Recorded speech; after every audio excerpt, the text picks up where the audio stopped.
السلام علیکم ورحمۃ اللہ۔ میں مختلف مشہور شخصیات اور پاکستانی یوٹیوبر جو خاص طور پہ مشہور ہیں ان کے اپنے علمی لحاظ سے جو معلومات ہیں، جو روحانی لحاظ سے معلومات ہیں، وہ میں پیش کرنا چاہتا ہوں۔ تو ابھی میں نے جس شخصیت کا انتخاب کیا ہے وہ ہیں ابرار حسن۔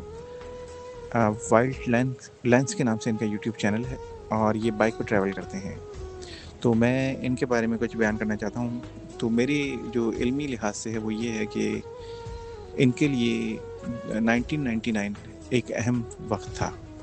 1999 میں ان کے شعور میں کافی بہتری آئی اور سمجھ لیں کہ جو بھی موجودہ ٹریول کا ان کا جو ایک جذبہ ہے وہ یہاں سے اس میں پروان چڑھنا شروع ہوا۔ یہ وہ وقت تھا۔ اچھا، اسی درمیان میں ان میں جذباتی کیفیت بھی بڑھی اور ان میں ایک اور صلاحیت بھی ہے، وہ ہے فنکارانہ صلاحیت۔ یہ کافی اچھے پریزنٹیشن دے سکتے ہیں چاہیں تو۔ شعور بھی ان کا کافی گہرا ہے اور کافی سمجھدار ہیں، لیکن ویسے ان کو تھوڑا جذباتیت سے گریز کرنا ہوگا۔ اور ان کے لیے 1999 سے لے کر 2001 کے درمیان اچھا وقت تھا۔ کافی کام انہیں دیکھنے تھے اور کافی چیزیں انہیں اکیلے خود کرنی تھیں مینج، اور کئی معاملات ایسے تھے کہ انہیں فیصلہ کرنا تھا، باوجود یہ کہ ان کے پاس ان فیصلوں سے متعلق معلومات کی کمی تھی، لیکن انہیں وہ کرنے تھے۔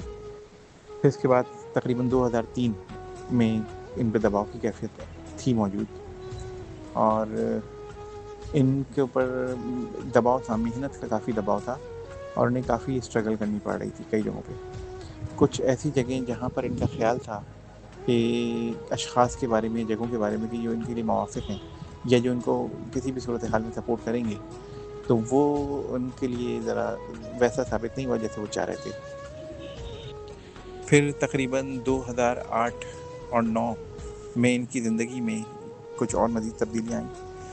یہ چیزیں ان کو آہستہ آہستہ اس طرف لے کے جا رہی تھی کہ یہ زیادہ زیادہ ڈسپلیس ہوں، یعنی کہ ادھر ادھر سفر میں جائیں اور اپنی پوزیشن چینج کریں بار بار۔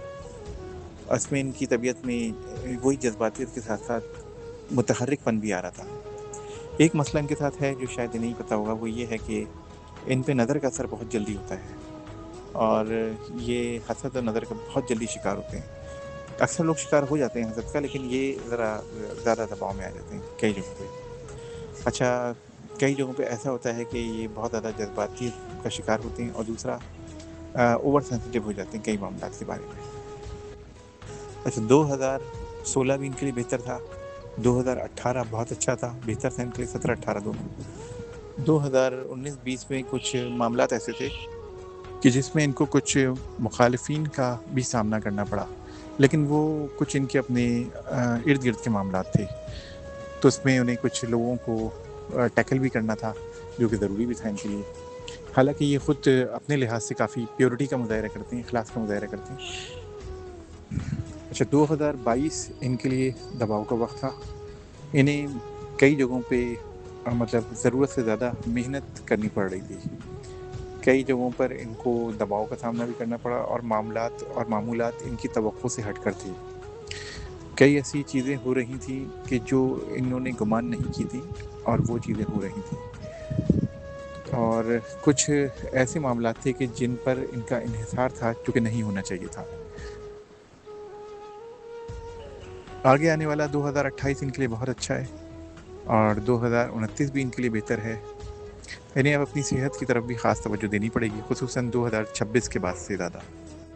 2029 میں انہیں کچھ بہت اچھا فائدہ ہوگا، لیکن اس فائدے کی شدت زیادہ ہوگی، اور انہیں اس شدت کو تھوڑا سا اپنے حساب سے ایڈجسٹ کرنا ہوگا، یعنی اس میں توانائی زیادہ ہوگی۔